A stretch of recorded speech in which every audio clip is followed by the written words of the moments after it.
This story happened in the summer of 2017 when I was 10 years old. My older brother and I had a babysitter, and she was around the age of 17. Since my mom was home on Tuesdays, the babysitter would come on the other weekdays. Most days when she babysat, we would go to the neighborhood pool, hang out, and eat lunch there. Then we went back home and my mom would arrive a bit later at around 5:30 in the evening. On one Thursday, the day was just an ordinary one and the babysitter came around 8 in the morning. A few hours later, we decided to head to the pool and eat lunch. We all got ready and headed out the door. As I used to be a little paranoid back then, every time I went outside, I made sure I locked the door and would immediately turn the doorknob and try to open it to make sure it was locked. The door was definitely locked, so we walked to the pool and swam for a while. Then we ate lunch and decided to head back to the house. When we got home, I pulled out the key from my bag, but I noticed that the door was a crack open. I pushed it and the door swung open. A little chill ran down my spine as I remembered that I made sure the door was locked before leaving. My babysitter had a frightened look on her face too. But my stupid brother thought nothing of it and just walked right in, so we followed him. About my house, when you walk into the house, to the right is an entryway to the living room, and straight ahead is a hallway to the kitchen. The stairs are to the right of the hallway, and you can see the upstairs railing from the entrance. We walked into the kitchen and set our stuff down, and I went to go lock the door. After I shut it, I turned back around to go back to the kitchen, but something caught my attention at the corner of my eye. Looking up at the railing, I could see the silhouette of someone crouched behind a tall, narrow floor fan. I looked a little closer, and I could see their eyes. They were wide open and were staring directly at me. I was frozen in fear and couldn't move. All I could do was stare back at them, not knowing if it was a man or woman. My babysitter called for me to come to the kitchen, and the figure slowly walked into a nearby room and disappeared. I ran into the kitchen, telling my babysitter and brother what I saw.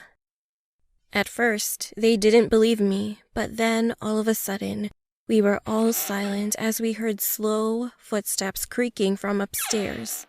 She quietly grabbed both her phone and a kitchen knife and ushered us to the back door. She slowly turned the doorknob and tried to not make any noise while opening the door. We made it to the backyard, and she was going to call 911 on her phone. But before she could, we heard a tapping sound coming from one of the windows on the second floor. So we all looked up, and then we saw him. He was a man, late 50s, short black hair, eyes still wide open, staring at us.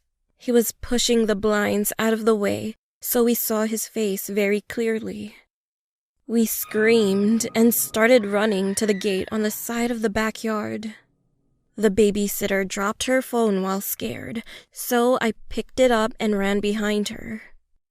I dialed 911, told them our address, and explained to the operator what just happened.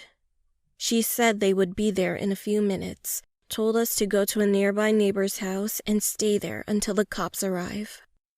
We rang a doorbell a few times, and one of our neighbors, who was retired, came outside. He let us in, and we explained what happened as we were looking out of the window. Then we saw 3 cop cars pulling up, and the cops were surrounding my home. 3 cops headed in through the front door and investigated our house. We went outside to tell them that we were okay, and the other police officers started questioning us. Soon the cops came back after finding nothing and doing a thorough investigation. They told us it would be best to not stay home, as the person may come back. So the babysitter said we could go to her house, which is about a mile away. Just then, we heard our neighbors screaming from down the street. A few houses down, a policeman's car was set on fire and was smoking a lot. The cops spotted a man running past the corner down towards the end of the street. One officer took us to the babysitter's house, while the other 3 went after that man. We later found out that the man had gotten away, so he never got arrested. Our parents arrived home as they were contacted by the police and freaked out.